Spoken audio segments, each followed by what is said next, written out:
You guys obviously got Anthony after the spring, got him in late. What did you see when you watched him? Obviously, he kind of redshirt year last year at Oregon, but what did you see from him, and what have you seen since he's come here that you like about using him in that position, that whole position where he'll kind of be moved around a lot? He's physical. That's the one thing we did see, and he's versatile. So at his high school in Las Vegas, he played tight end, and then he also was like a Russian defensive guy. So we were able to see his athleticism in space, catching the ball. So he's just a natural athlete. And the things we watched while scouting from Oregon was just a physicality factor, which is something that we have to have at that bull spot. He's going to play a bunch of different spots as well. Very similar to how we used zero a year ago, so you'll see some similarities there. But he's just more physically gifted and just a mindset. He's just got an attack mindset that you love. All right, Seth. Moving down the road, Jack Mason.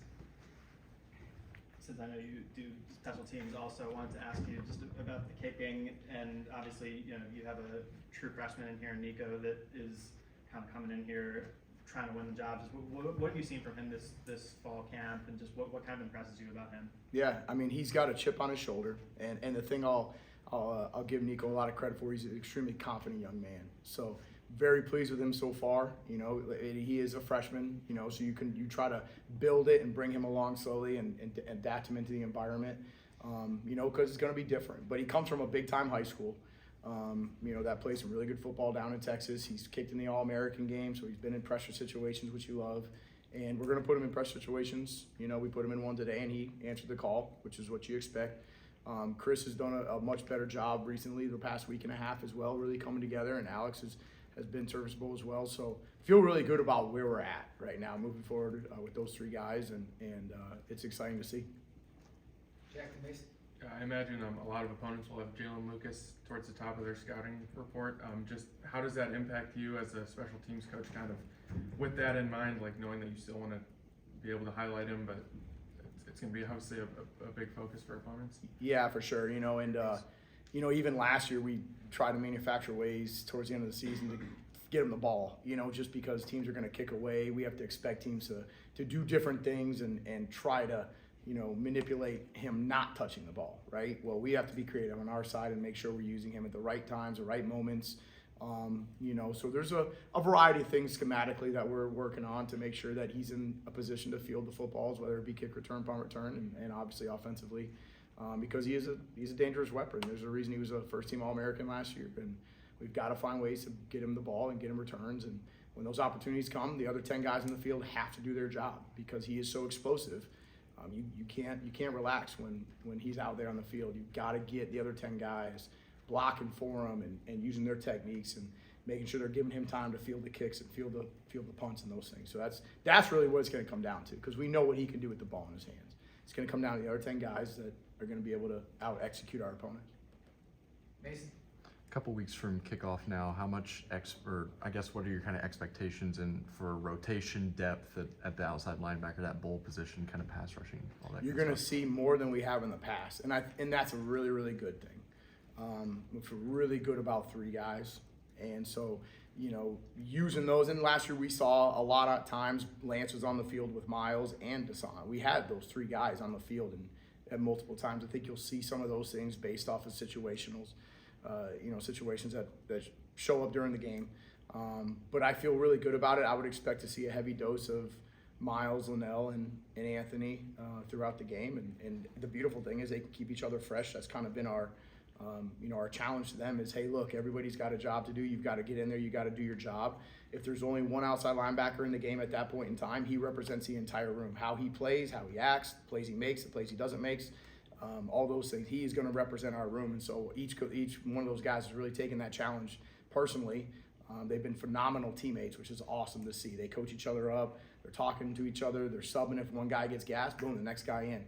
That has to be a weapon for us. For a guy to come in fresh that has a great skill set that can be able to get after the quarterback, we have to use that. So I think they've got a right frame of mind, but you'll see a very strong rotation between those three. Matt.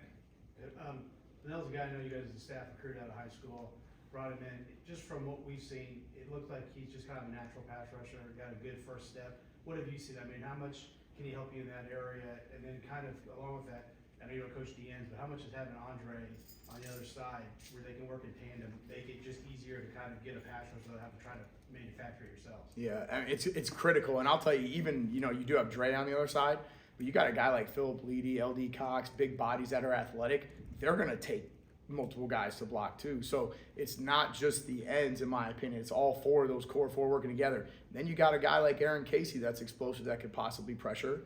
JMF can possibly pressure. You start bringing Noah off the edge. Like there's a lot of things that to our advantage that offenses have to worry about. So getting those guys in the right place and the right time are absolutely critical. For Linnell, the thing I'll give him credit for is the way he attacked the summer.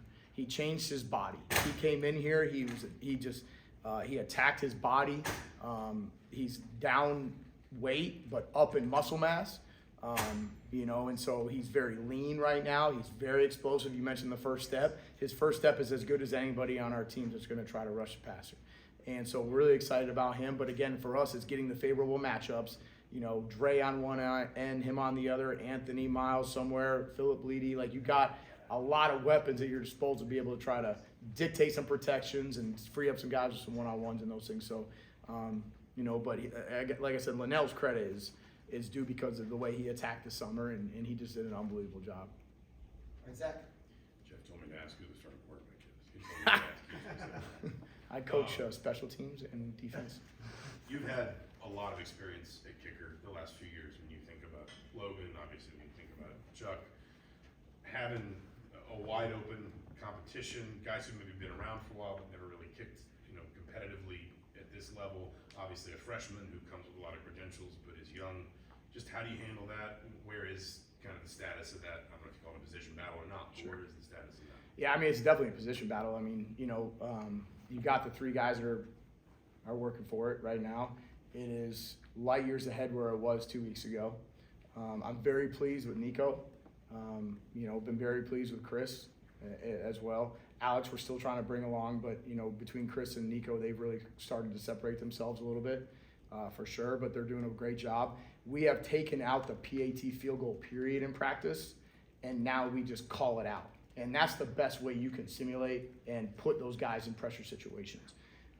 And I've alluded to this in the past. We had to do this with James Evans. We had to literally try to put James in an environment where he is jogging off the sideline, getting lined up, seeing the pump. We just did this 2 years ago. So it is a very similar process. Now, obviously, we got points on the line, and that's absolutely critical. So, getting those guys comfortable with certain landmarks, distances, trying to be consistent with them, and make sure that they feel comfortable, their legs are healthy. Because Chris is also, he's doing our kickoffs, and so he's doing a lot of stuff. Alex is backup punter, he's doing a lot of stuff. So really trying to bring Nico along slowly.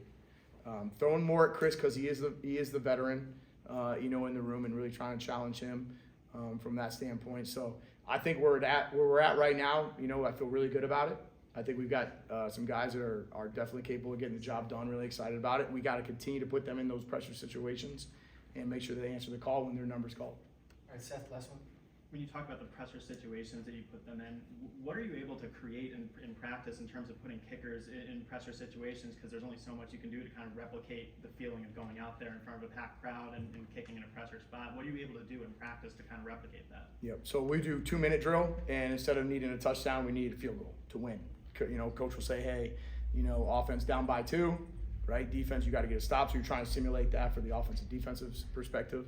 We did a Mayday field goal today, which is 40. We had a situation, it was 45 seconds on the clock, no timeouts. Offense, it was down 2.